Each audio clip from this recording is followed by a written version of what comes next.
सब एक साथ करेंगे। ओम भूर्भुवः स्वः तत्सवितुर्वरेण्यं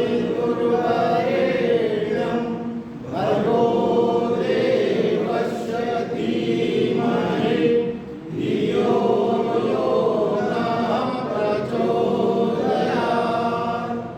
ओम नमो भगवते वासुदेवाय।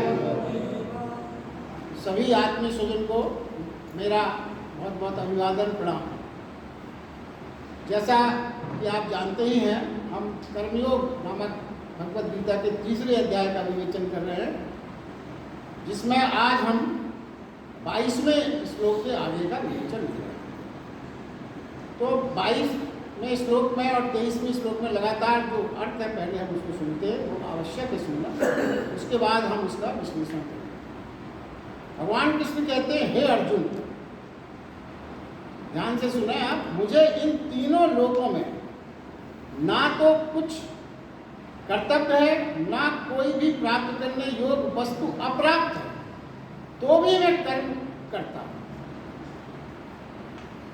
आगे के श्लोक में है, हे पार्थ, यदि कदाचित मैं सावधान होकर कर्म ना करूं तो बड़ी हानि हो जाएगी, क्योंकि मनुष्य सब प्रकार से मेरे मार्ग का अनुसरण करते हैं। इसलिए यदि मैं कर्म ना करूं तो ये सब मनुष्य नष्ट हो जाएंगे और मैं अव्यवस्था करने वाला हो जाऊंगा तथा इस समस्त प्रजा को कष्ट देने वाला बन जाऊंगा। ये भगवान कृष्ण ने इस श्लोक में कहा है। आगे के 3 श्लोकों का अपन ने अर्थ। देखिए, पहली बात तो हमको ये समझना होगा कि ये जो कुछ भी कहा गया है वो कृष्ण के वंश के रूप में कृष्ण के वाणी नहीं है, ये परमात्मा उनके अंतस्थ चेतना के रूप में बोल रहा है, क्योंकि इतनी स्पष्ट घोषणा किसी मनुष्य के करने की क्षमता नहीं हो सकती। तो देखिए वो कहते क्या है, क्योंकि इतने साहस से वही बोल सकता है जो परमात्मा के साथ बिल्कुल एक हो गया, वही बोल सकता है। वो कहते क्या है, अब इसको फिर से अपन समझते हुए सुनते हैं। वो कहते हैं, मैंने सब पा लिया है। परमात्मा जब बोलेगा तो ये बोलेगा सच, मैंने सब पा लिया है, कुछ पाने योग्य अब शेष। मैंने जो करने योग्य था सब कर लिया है, मेरी कोई आकांक्षा शेष नहीं है, मेरी सारी आकांक्षाएं पुरोहित हो गई। मैं मंजिल पर पहुंच चुका हूं, जहां से यात्रा पूर्ण होती है। देखिए, जो मंजिल पर पहुंच जाता है वो विश्राम करता है। वो यही बता रहे हैं कि मैं मंजिल पर पहुंच चुका हूं, जहां से यात्रा पूर्ण होती है। आगे वो कहते हैं, मेरा सब वर्तमान है, अतीत का दुख या अहंकार, भविष्य की चिंता मेरे साथ नहीं है। मैं तो मात्र वर्तमान ही हूं सर्वदा। ये उन्होंने कहा है। अब आगे की बात और महत्वपूर्ण है। वो ये कहते हैं कि इतना सब जो उन्होंने कहा कि मैं इस स्थिति में हूं, फिर भी वो आगे कहते हैं, क्या कहते हैं, मैं फिर भी चलता रहता। मंजिल पर पहुंचने के बाद कोई नहीं चलता, मगर भगवान कह रहे हैं मैं फिर भी चलता रहता हूं। क्यों? क्योंकि मुझे ना चलते देख बहुत से लोग चलना बंद कर दे रहे हैं। ये मूल बात समझने की है, कहीं बंद ना कर दें, और जिन्हें अभी पाने को पहुंचने को बहुत कुछ शेष है, वो अपनी यात्रा में रुक ना जाए, कहीं नीचे चलता ना दे। मैं तो मंजिल पर रुक सकता हूं, तो कहते हैं मैं तो मंजिल पर रुक सकता हूं, मगर मेरे रुकने से मंजिल पर वह भी रुक जाएंगे जो यात्रा के मध्य में है, जिनका श्रम संकल्प अपेक्षित है, जिनसे अपेक्षित है कि वो श्रम करें, संकल्प करें, और अभी उन्हें सीढ़ी पर बहुत चढ़ना है। हे अर्जुन, यदि मैं रुका तो वो सब रुक जाए। देखिए, भगवान के अंदर कितनी करुणा है मनुष्य प्राणी के प्रति। हम और आपको यदि सब मिल जाए तो अपन विश्राम के अतिरिक्त या मौज मस्ती का कुछ नहीं करना चाहिए। मगर वो करणावस्था है। देखिए फिर और अगर इसको आगे समझें तो वो अवतार है, कृष्ण भगवान को अवतार कहा गया। तो अवतार कहते किसको, ये समझना। अवतार उसे कहते हैं वह जिसे पाने को कुछ शेष नहीं है, फिर भी वो पाने वालों की लाइन में उनके साथ खड़ा है। ये बात, उसे जानने को कुछ शेष नहीं है, कोई ज्ञान ऐसा नहीं है जो वो ना जानता हो, फिर भी वो सीखने वालों की पाठशाला में उनके साथ विद्यार्थी के रूप में बैठता है। ये अवतार, वह जीवन में लेने को अब उसे कुछ शेष नहीं है, जीवन में कुछ चीज शेष नहीं है जीवन की उसको लेने के, फिर भी वो जीवन की सघनता के साथ खड़ा है। यही अवतार, जितने भी अपने अवतार हुए सब उन्होंने मनुष्य के रूप में ही उसी तरह से काम किया जैसे एक सामान्य मनुष्य करता है। यही अवतार की विशेषता है, इसीलिए इनको अवतार कहा है। अब देखिए एक दृष्टांत ये आता है कि बुद्ध भगवान मृत्यु जब उनकी हुई तो 40 वर्ष पहले उनसे ये कहा गया था, उनको ये संकेत मिले परमपिता परमात्मा की ओर से कि आपने सारा ज्ञान पा लिया है, मोक्ष के द्वार आपके लिए खुले हैं, आप अंदर आइए, मोक्ष में के द्वार से प्रवेश करिए। मगर उन्होंने इनकार कर दिया। क्या क्यों इनकार कर दिया? वो बोले जब तक मेरे साथ के सभी मोक्ष के द्वार से प्रवेश न पा जाएंगे मैं प्रतीक्षा करूंगा। ये बुद्ध भगवान की जो बुक से उन्होंने लिखा हुआ उसी से उद्धरण किया था। वो कहते हैं कि जब तक मेरे साथ के सभी मोक्ष के द्वार से प्रवेश ना पा जाएंगे मैं प्रतीक्षा करूंगा और मैं अंतिम व्यक्ति होऊंगा जो उस द्वार से प्रवेश करेगा। अब देखिए जीवन में हमको यहाँ सीखना है, जब कोई बहुत वीआईपी जगह होती है तो हम चाहते हैं प्रथम जाएं, बाकी कोई जा पाए या न जा पाए। ये दिस इज द डिफरेंस। इसी डिफरेंस को हमें अपने जीवन में उतारना है। गीता का आप अगर देखिए तो हर चीज गीता की आज के जीवन में जैसा हम जी रहे हैं उससे जुड़ी। आपको अपने जीवन के थोड़ा सा मॉडिफाई करने का सोच पैदा करना चाहिए। हम और आप कहीं भी कुछ भी कार्यक्रम ऐसा हो रहा हो विशिष्ट, अपन सबसे पहले जाके स्थान ढूंढने का प्रयास करेंगे, बाकी हमारे संगी साथी मित्र वो हम छोड़ देंगे उससे। ये है, देखिए इसका मतलब क्या होता है, जो सूत्र बनता है जीवन का, अपने लिए जीना पर्याप्त नहीं, ये सीखना है।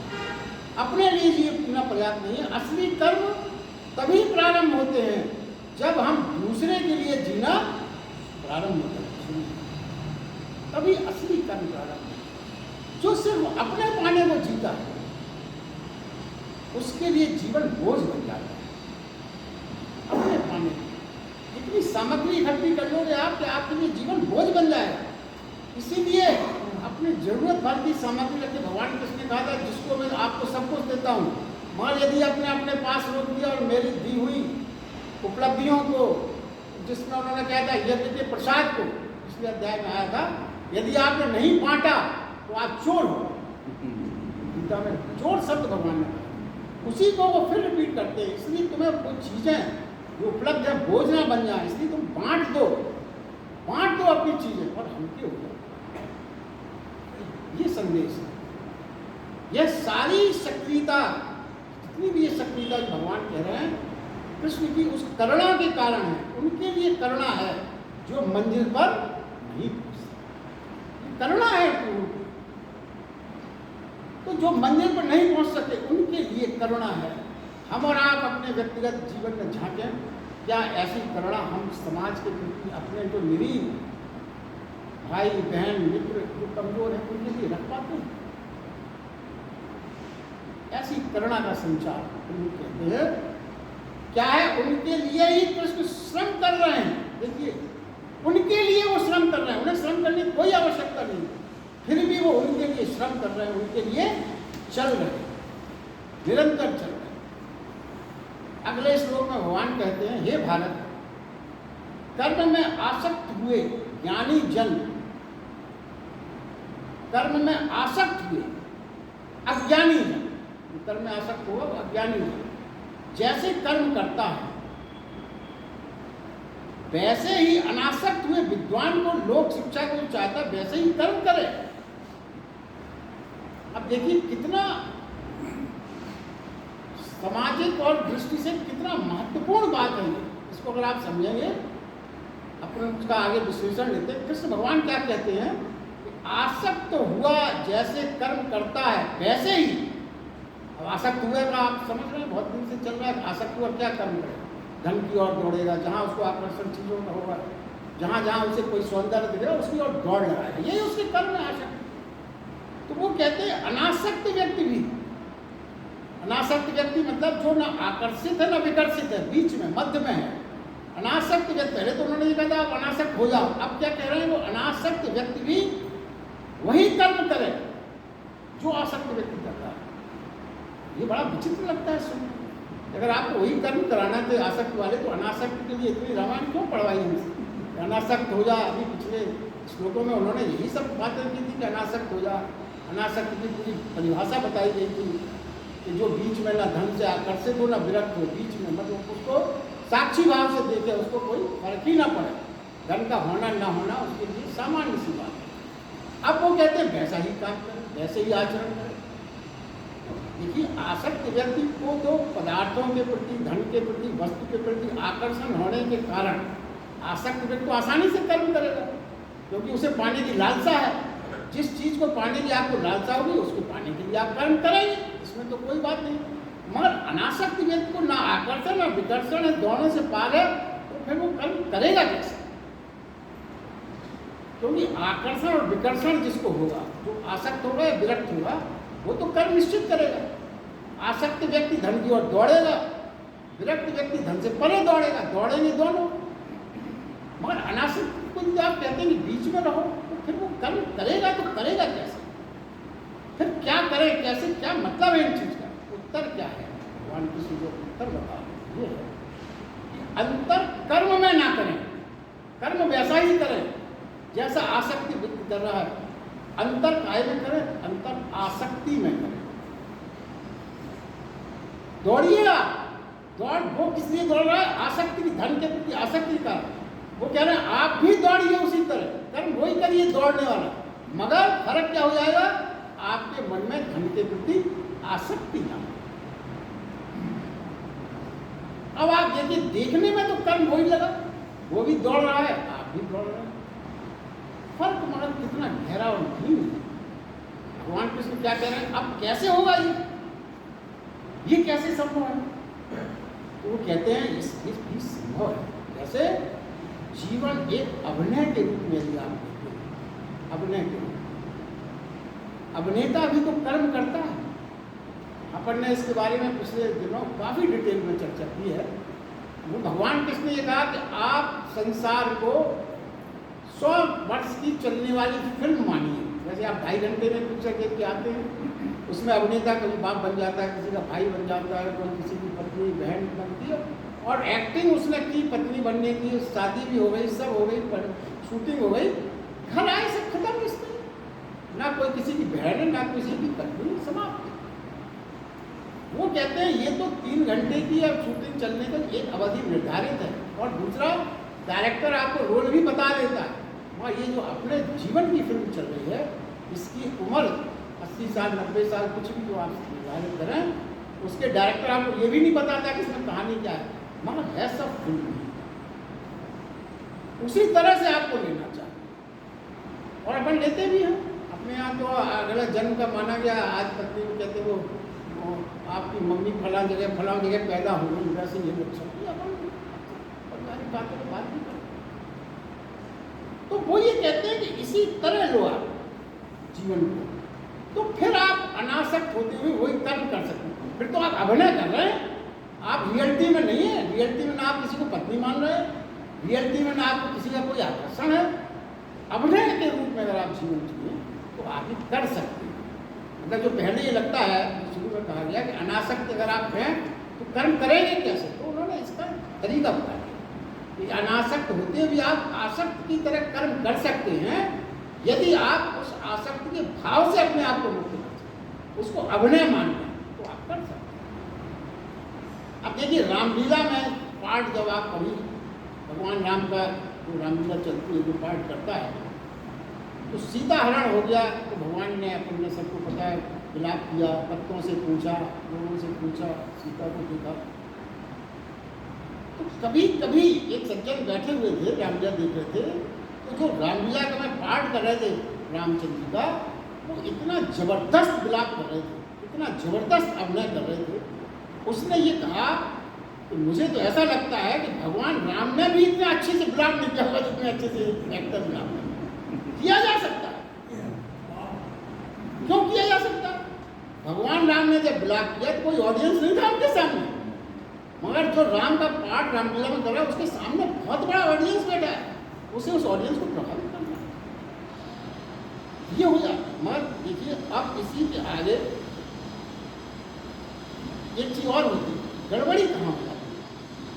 गड़बड़ी वहाँ हो जाती है पूरे जीवन के दुखों का जो मूल कारण है, कभी कभी हम इस जीवन के अभिनय को सच्चाई मानते हैं।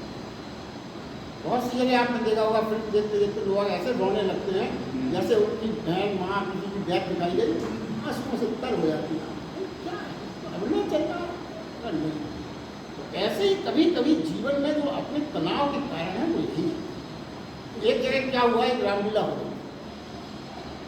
रामलीला में जो रावण का पाठ कर रहा था और जो सीता का पाठ कर रही थी, वास्तविक जीवन में प्रेमी प्रेमिका अभी संभव है, अपने है। तो जो सीता का पाठ दिया गया वो रावण का जो पाठ दिया गया वो आपस में प्रेमी प्रेमिका थे बहुत दिनों से, और समाज की दृष्टि से शादी करने में उन्होंने बहुत झंझट डाली थी। लोग तैयार ना होंगे, ऐसा होना हमेशा। अब धनुष यज्ञ का आया समय। अब धनुष यज्ञ आप सबको मालूम है, रावण से कहा गया था तेरी लंका में आग लग गई है तो वो छोड़ के चला गया। अब धनुष यज्ञ सजावट शुरू हुई, सब रामलीला में पाठ बैठे हैं, सब तरह तरह के राजा दिखाए गए, धनुष बीच में रखा गया। हमने कहा सब आइए, जिसकी धनुष तोड़ेगा वो हमारे बेटी का पति होगा। सबसे रावण से कहा, वो जो रावण बना था वो तो सीता जी का प्रेमी था, तो वो उठा बोले ठीक है, बोले कि आप पाठ यही क्या था कि आप चले जाओ। बोले आज तो मैं धनुष तोड़ के ही जाऊंगा। और उसने उठ के क्या किया, वो आया और उसे धनुष तोड़ दिया। अब वो कहता बुला अपनी बेटी को, आज तो जयमाल मेरे गले में ही डाली। वो तो उसकी प्रेम का तहलका मच गया था। मगर वो जनक होशियार का जो बना था, उसने कहा नौकरों को डांटते ये तो कौन बच्चों के खेलने वाला धनुष रख गया, असली वाला धनुष ला, ये तो कोई भी तोड़ देगा। पर्दा गिरा दिया गया। उसके बाद इस रावण के साथ क्या हुआ होगा इसकी कल्पना आपको। तो ये गलतियां कहाँ हो जाती हैं, जब हम अपने जीवन को अभिनय जो हमें करना है उसको सच्चाई मान लेते हैं। सारी परेशानियों की जड़ यही है कि हमने उन संबंधों को, जिन संबंधों के कारण हमारा सारा जीवन तनाव में बीत रहा है, उनको हमने सच्चा मान लिया। यही तो बताया जा रहा है कि आप अपने उन संबंधों को वास्तविक न माने, अभिनय माने, तो आप किसी प्रकार के तनाव में आएंगे ही नहीं तो वही हाल होगा जैसे रावण की धुनाई हुई पात्र की, वैसी धुनाई होने वाली। उस धुनाई से अपने को बचना।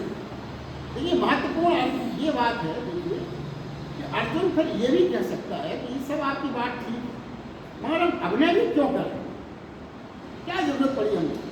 तो कृष्ण उसमें एक चीज जोड़ देते हैं कि ये जो कुछ मैं तुमसे कह रहा हूँ, इसमें सिर्फ तेरा ही नहीं, लोक मंगल भी है। लोक मंगल भी है क्योंकि तेरे अंदर क्षत्रिय का भाव है, तो हमेशा तू यही सोचते रहेगा लोग क्या कहेंगे, लोग क्या कहेंगे। क्षत्रिय में ये बहुत होता है, कोई ऐसा लोग क्यों कहेंगे, क्या कहेंगे। तो वो कहते हैं कि तू लोक मंगल के लिए अभिनय कर। अगर तुझे ये लगता है कि मैं क्यों अभिनय भी क्यों करूँ, मुझे क्या जरूरत है, तो तुझे ये काम इसलिए करना है कि लोक मंगल। अब देखिए इसके आगे का 26वां श्लोक होते हैं, वो भी बहुत महत्वपूर्ण है, वो जीवन जीना सिखाते हैं। मगर अपन सिर्फ अगर भगवान ने कहा और अर्जुन से कहा ये सोच के अपन रखेंगे तो फिर उसका लाभ पूरा नहीं मिलता। अगर क्या कहते हैं, ज्ञानी पुरुष को चाहिए कि कर्मों में आसक्ति वाले अज्ञानियों की बुद्धि में भ्रम अर्थात कर्मों में अश्रद्धा उत्पन्न न करें। देखिए ज्ञान कितना बड़ी बात है। अपन को इसमें ही सोचे कि कि अपन तो हमेशा ये सोचते हैं, ज्ञानी ज़्यादातर यही सोचते हैं कि हम तो अज्ञानियों की बुद्धि को ठीक है कर रहे हैं, बड़ा अच्छा ज्ञान दे रहे हैं। वो ये कहते हैं अज्ञानियों की बुद्धि में भ्रम अर्थात कर्मों में अश्रद्धा उत्पन्न न करें, किंतु श्रम परमात्मा के स्वरूप में स्थित हुआ और सब कर्मों से अच्छी प्रकार करते हुए उनसे भी ऐसा ही करावे, उसकी चेष्टा। देखिए अब ये सूत्र अपने आप में बहुत महत्वपूर्ण क्या है, उसको अपन व्याख्या करेंगे, बहुत क्लियर होगा। पहले इस सरल बात के ध्यान में लाते हैं, कुछ बात अपन पहले समझ लें, इसका विश्लेषण करने के पूर्व देखिए आपने जीवन में हमेशा एक बात देखी है, बहुत सहज बात है, क्या है, कच्चे पत्ते को यदि आप वृक्ष से कोई तोड़ता है तो क्या होगा, थोड़ा सा घाव पत्ते में आपको दिखता है। आप अनायास किसी पत्ते को, जो कच्चा है पत्ता, उसको तोड़े तो कच्चे डाल से जब भी कोई आप डाल से कोई पत्ता तोड़ते हैं तो घाव पीछे छूट जाता है वह पत्ता, और फिर क्या होगा, उस पत्ते में जो जमीन में गिरेगा, आपने तोड़ के जमीन में डाल दिया, तो कच्चा पत्ता आपने तोड़ा तो दो बातें बहुत स्पष्ट है, तो अपन ने रोज अनुभव की, एक तो वहाँ घाव बन जाएगा जहाँ से वो तोड़ा गया, नीचे आप उसको डाल देंगे, वो पत्ते का क्या हाथ होगा, कीचड़ है, पानी है, उसको पत्ता सड़ जाएगा। ये दो बातें अपन रोज करते। और इसी को यदि आप रिवर्स करें, यदि पत्ता पका हुआ तो पूर्णतः पत्ता स्वयं छूट जाएगा डाल से, कोई घाव नहीं बनेगा, अपने आप छूट जाएगा, पका हुआ है। और यदि पका हुआ है और पक्का पत्ता में हवा में उड़ेगा, कोई सड़े उड़ेगा नहीं, पका हुआ पत्ता है वो हवा में उड़ेगा, मस्ती करता दिखेगा।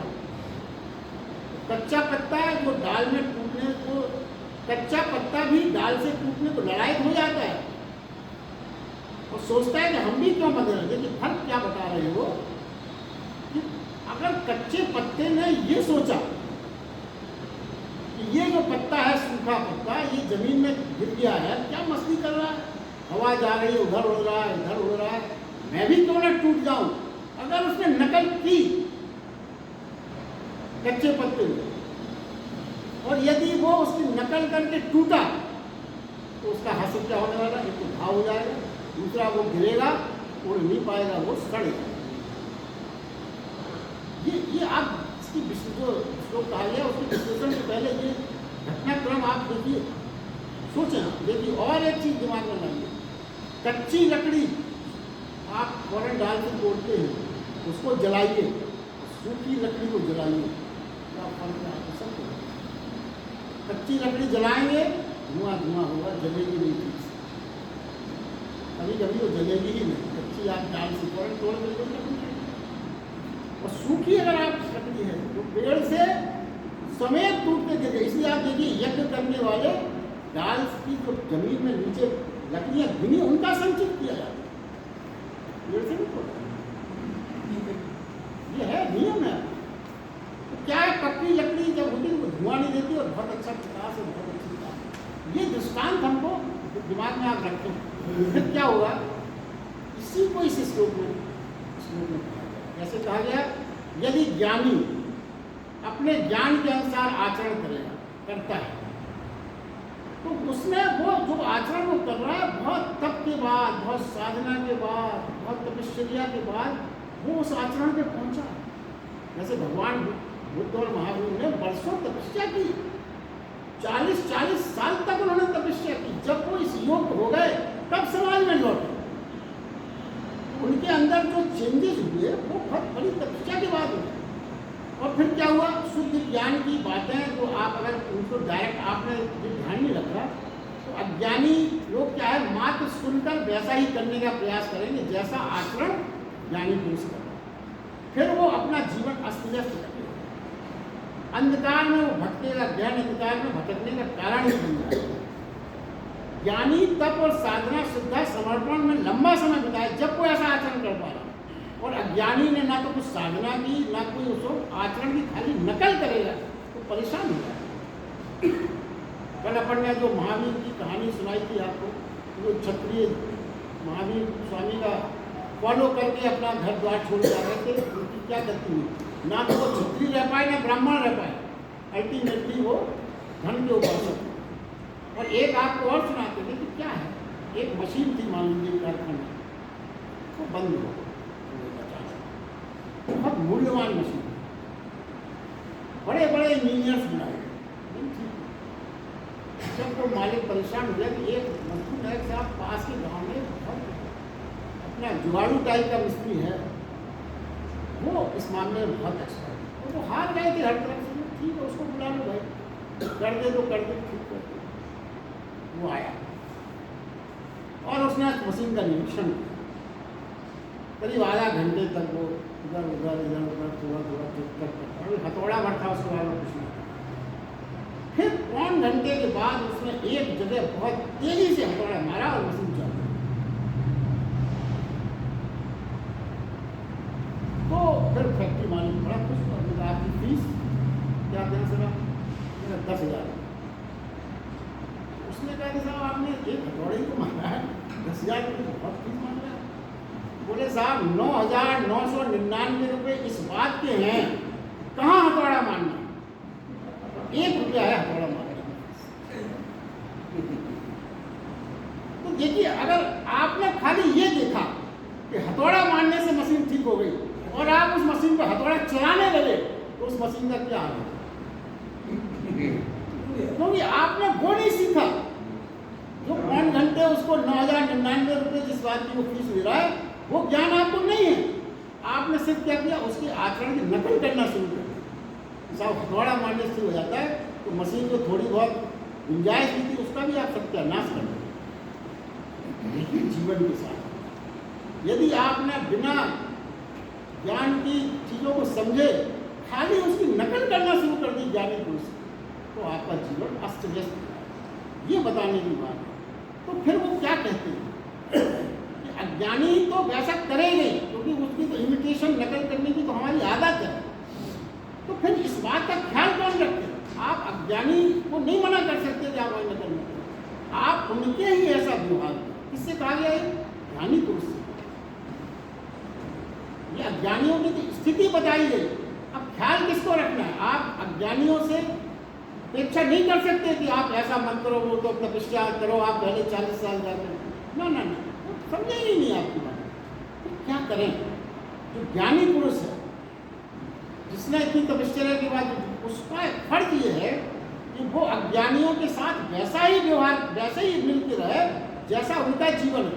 धीरे धीरे धीरे धीरे उनको वो पाठ पढ़ाए, सिखाए, धीरे धीरे उनकी यात्रा अपने साथ जुड़ाने का प्रयास रख रहा है।